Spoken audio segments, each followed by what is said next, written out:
नमस्कार मित्रों, स्वागत है आपका विकास जाजिम यूट्यूब चैनल पर। आज हम बहुत ही सरल, आसान और विस्तारपूर्ण तरीके से राजस्थान नगर पालिका अधिनियम 2009 समझने जा रहे हैं। चलिए शुरू करते हैं। तो आज हम बात करने वाले हैं राजस्थान नगर पालिका अधिनियम 2009 के अध्याय 12 पर। इसका शीर्षक है नगर पालिक शक्तियां और अपराध। जी। और ये शीर्षक सुनने में जितना कानूनी लगता है, असल में ये उतना ही हमारी रोजमर्रा की जिंदगी से जुड़ा हुआ है। हाँ, क्योंकि इसमें वो सब कुछ है जो एक शहर को, एक नगर को व्यवस्थित रखता है। मतलब आग लगने से लेकर प्लास्टिक बैन तक की बातें। बिल्कुल, ये वो शक्तियां हैं जो नगर पालिका को दी गई हैं ताकि शहर ठीक से चल सके। तो आज हम धारा 256 से लेकर 265 तक एक एक करके इन्हें समझेंगे। ठीक है, तो शुरू करते हैं पहली धारा से। धारा 256, अग्निशमन दल की स्थापना और उसका रखरखाव। जी, ये बहुत ही सीधी और जरूरी धारा है। ये नगर पालिका को शक्ति देती है कि वो अपने क्षेत्र में एक अग्निशमन दल यानी कि एक फायर ब्रिगेड बना सकती है। सिर्फ बना सकती है या उसे मेंटेन करने की जिम्मेदारी भी उसी की है? नहीं, दोनों ही। स्थापना करना और फिर उसका पूरा रखरखाव, ये दोनों जिम्मेदारियां नगर पालिका की ही होंगी। अच्छा, और इसमें क्या क्या शामिल होता है? मतलब सिर्फ फायर ब्रिगेड की गाड़ियां? नहीं, उससे कहीं ज्यादा। इसमें आग को रोकने और बुझाने के लिए जो भी जरूरी चीजें हैं, जैसे औजार, मशीनें या फिर सूचना देने के साधन जैसे वायरलेस हो गया, टेलीफोन हो गया, इन सब की व्यवस्था करना भी नगर पालिका के ही काम में आता है। एक उदाहरण से समझे तो, जैसे मान लीजिए जयपुर नगर निगम है, तो वो अपनी फायर ब्रिगेड के लिए नई गाड़ियां खरीद सकती है या कर्मचारियों के लिए सेफ्टी उपकरण। ये सब इसी धारा के तहत आता है। हाँ बिल्कुल, वो सब इसी धारा 256 के तहत मिली शक्तियों का इस्तेमाल करके किया जाता है। ठीक है, तो ये तो हुई फायर ब्रिगेड बनाने की बात। लेकिन जब सच में आग लग जाए तब क्या होता है? इसके लिए अगली धारा है धारा 257। जी, धारा 257 आग बुझाने के लिए अग्निशमन दल और अन्य व्यक्तियों की शक्तियां। और ये बहुत महत्वपूर्ण धारा है क्योंकि ये आपात स्थिति में कुछ अधिकारियों को असाधारण शक्तियां देती है।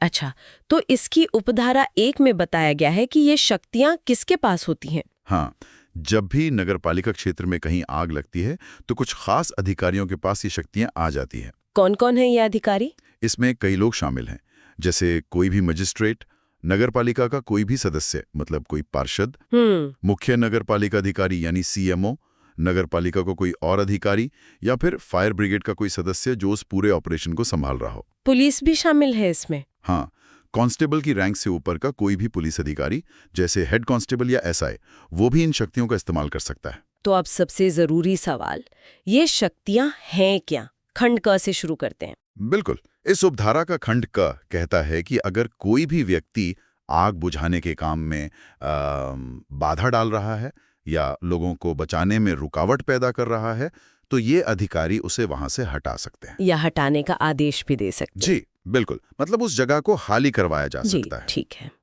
अब खंड ख क्या कहता है? खंड ख कहता है कि जिस गली या रास्ते में आग लगी है उसे आम लोगों के लिए बंद किया जा सकता है, ताकि बचाव का काम आसानी से हो सके बिना किसी भीड़-भाड़ के। एकदम सही। अब आता है खंड ग, जो शायद सबसे बड़ी शक्ति देता है। क्या है इसमें? इसके अनुसार ये अधिकारी आग बुझाने के लिए किसी भी इमारत या जमीन में घुस सकते हैं, उसके आर पार जा सकते हैं और अगर जरूरत पड़े तो जरूरत पड़ने पर उस इमारत को गिरा भी सकते हैं या गिरवा सकते हैं ताकि आग और ना फैले। ये तो बहुत बड़ी बात है। मतलब किसी की निजी संपत्ति को भी गिराया जा सकता है। हाँ, जन सुरक्षा के लिए। अब आते हैं खंड घ पर। इसमें पानी से जुड़ी शक्ति है। पानी से जुड़ी? वो कैसे? वे पानी की जो मेन लाइनें होती हैं या पाइप होते हैं, उन्हें बंद करवा सकते हैं। अच्छा, ऐसा क्यों? ताकि आग वाली जगह पर पानी का प्रेशर बढ़ाया जा सके और आग जल्दी बुझाई जा सके। समझ गई। और खंड अ? वो कहता है कि वे फायर इंजन के इंचार्ज से हर संभव मदद मांग सकते हैं।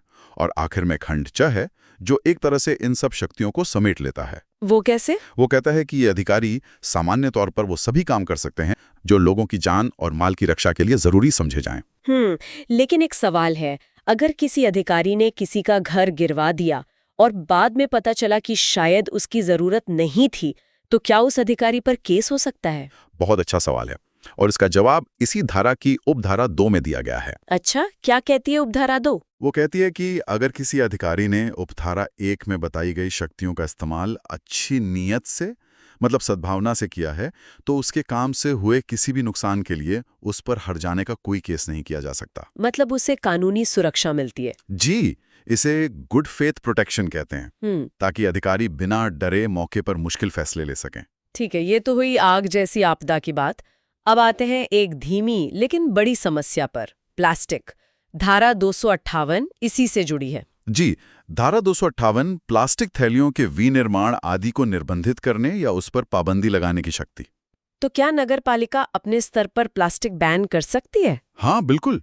इस धारा की उपधारा 1 नगरपालिका को यही शक्ति देती है। वो अपने पूरे इलाके में या किसी खास हिस्से में किसी भी तरह की प्लास्टिक थैलियों के बनाने, बेचने या इस्तेमाल करने पर रोक लगा सकती है। और ये होता कैसे है? मतलब वो बस एक घोषणा कर देते? नहीं, इसके लिए कानूनी प्रक्रिया है। नगरपालिका को राजपत्र यानी ऑफिशियल गैजेट में एक अधिसूचना जारी करनी होती है। और अगर कोई इस नियम को तोड़े तो सजा का भी प्रावधान होगा? हाँ, वो उपधारा 2 में बताया गया है। अगर कोई व्यक्ति इस पाबंदी का उल्लंघन करता है तो दोष साबित होने पर उसे सजा हो सकती है। कितनी सजा? उसे 3 महीने तक की सादा जेल हो सकती है या फिर जुर्माना लग सकता है। जुर्माना कितना? कम से कम 100 रुपए और ज्यादा से ज्यादा 1000 रुपए तक का, या फिर जेल और जुर्माना दोनों भी हो सकते हैं। और इसमें एक और बात है, अगर वो पहली बार पकड़े जाने के बाद भी अपराध जारी रखता है तो हर दिन के हिसाब से 50 रुपए का अतिरिक्त जुर्माना भी लग सकता है। ठीक है, अब आगे बढ़ते हैं धारा 259 की ओर। कनेक्शन नहीं लेना या मल आदि बहाना। जी, ये धारा शहर की साफ सफाई और सीवरेज सिस्टम से जुड़ी है। इसमें क्या अपराध माना गया है? देखिए, इसमें 2 बातें हैं। पहला, अगर कोई व्यक्ति अपने घर या जमीन का कनेक्शन जो धारा 202 के तहत सीवरेज सिस्टम बना है उससे नहीं लेता है तो ये एक अपराध है। और दूसरा ये कि नगर पालिका की लिखित अनुमति के बिना किसी नाली, सड़क या किसी भी खुली जगह पर गंदा पानी, मल या कोई भी बदबूदार चीज बहाना भी अपराध है। और इसके लिए जुर्माना कितना है? प्लास्टिक वाले केस से ज्यादा या कम? बहुत ज्यादा। इन नियमों का उल्लंघन करने पर कम से कम 5000 रुपए का जुर्माना लगाया जाएगा। कम से कम 5000? ये तो प्लास्टिक के अधिकतम जुर्माने से भी 5 गुना। हाँ, क्योंकि इसे जन स्वास्थ्य के लिए एक ज्यादा गंभीर खतरा माना गया है। सही बात है। अब आते हैं धारा 260 पर, गंदे भवन आदि। ये धारा उन इमारतों और जमीनों के बारे में है जिन्हें गंदा रखा जाता है। इसकी उपधारा 1 कहती है कि अगर किसी भवन का मालिक या किराएदार उसे गंदी या अस्वास्थ्यकर हालत में रखता है, जिससे पड़ोसियों को परेशानी हो, हाँ, जिसे कानून की भाषा में न्यूसेंस कहते हैं, या फिर वहां कोई नागफनी जैसी हानिकारक वनस्पति उगने देता है, तो नगर पालिका उसे एक लिखित नोटिस देगी। और अगर वो नोटिस का पालन ना करे तो उस पर कम से कम 1000 रुपए और अधिकतम 2000 रुपए तक का जुर्माना लगाया जाएगा। और जब तक वो सफाई नहीं करता तब तक हर दिन के लिए 50 से 100 रुपए का अतिरिक्त जुर्माना भी लगेगा। और इसी धारा की उपधारा 2 में भी कुछ बताया गया है। जी, उपधारा 2 कहती है कि अगर कोई इमारत इतनी ज्यादा खराब हालत में है कि वो इंसानों के रहने लायक ही नहीं है तो नगरपालिका लिखित नोटिस देकर उस इमारत के इस्तेमाल पर रोक लगा सकती है। तब तक जब तक उसे ठीक नहीं कर लिया जाता। बिल्कुल।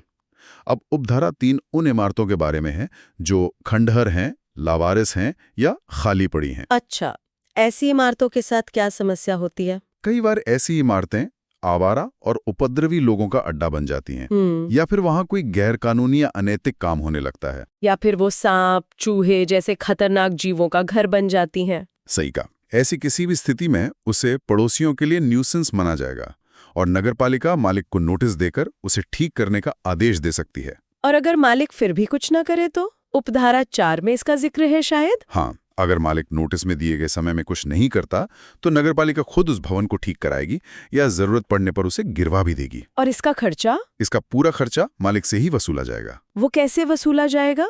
ये उपधारा 5 में बताया गया है। जी, उपधारा 5 कहती है कि अगर इमारत को गिराया जाता है तो उसके मलबे को बेचकर नगरपालिका अपना खर्चा निकालेगी। और अगर खर्चा ज्यादा हुआ तो बची हुई रकम टैक्स की तरह वसूली जाएगी। और अगर मलबा बेचने के बाद पैसा बच जाता है तो वो मालिक को वापस कर दिया जाएगा। ये तो काफी विस्तृत प्रक्रिया है।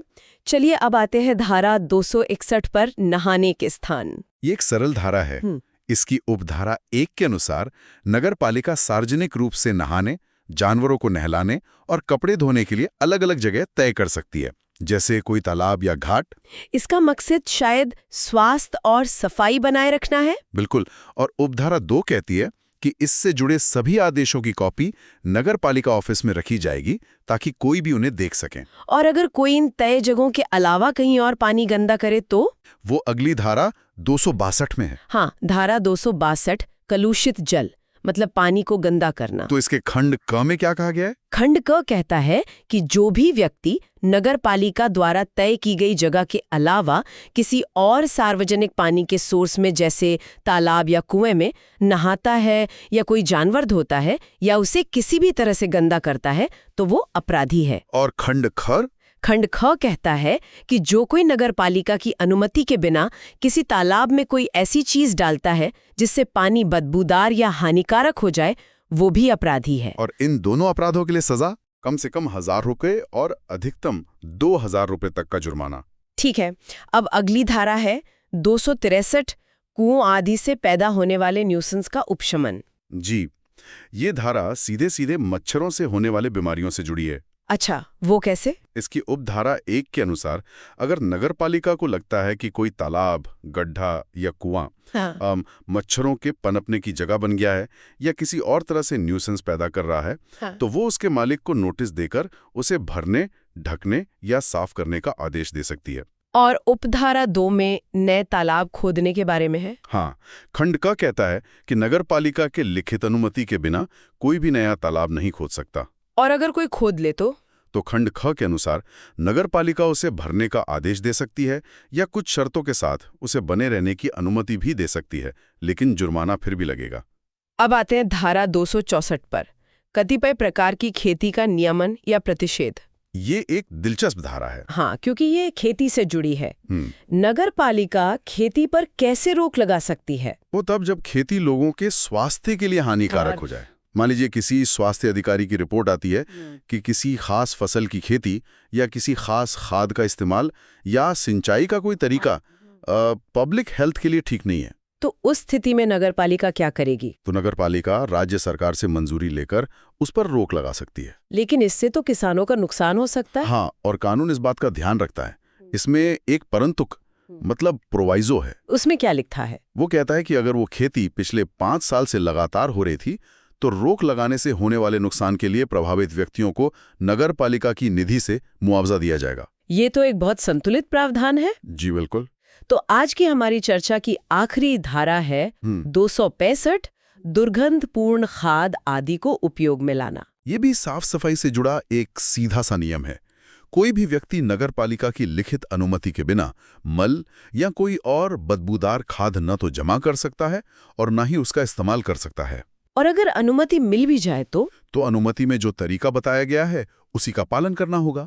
और उल्लंघन करने पर कम से कम 1000 और अधिकतम 2000 रुपए तक का जुर्माना हो सकता है। तो इन सभी धाराओं को एक साथ देखें तो एक पूरी तस्वीर बनती है कि कैसे नगर पालिका को एक शहर को सुरक्षित और स्वस्थ रखने की शक्तियां और जिम्मेदारियां दी गई हैं। बिल्कुल। ये कानून हमें दिखाते हैं कि एक संगठित समाज में व्यक्ति की स्वतंत्रता हमेशा सामुदायिक भलाई के दायरे में रहती है।